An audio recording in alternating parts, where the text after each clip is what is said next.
జీవించడానికి కూడా ఇబ్బంది పడాల్సిన పరిస్థితి అంటున్నావు పేరునని నేను ఒక మాట అంటాను. లక్ష్మీ పార్వతి తీసుకొచ్చి పార్టీలో ఉంటే బాబు బొగ్గలు సవర్ తీసింది లక్ష్మీ పార్వతి. ఎన్టీఆర్ పేరు తీసేశారు, జీవించడానికి కూడా కష్టం.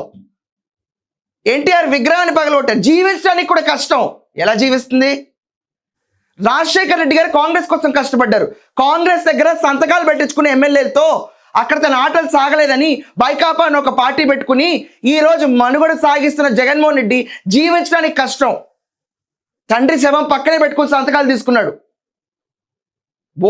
మీ దాంట్లో జీవించడానికి కష్టంగా చాలా మంది ఉంటారు. పశువుకి గడ్డి వేస్తే తిన్నగా ఇంటికి వచ్చి పాలిస్తుంది.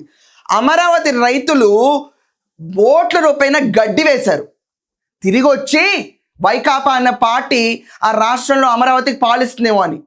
కానీ ఏం చేసింది? ఎక్కడ తిరిగింది? అజాపజా ఉందా? Now coming back to Jaganmohan Reddy topic.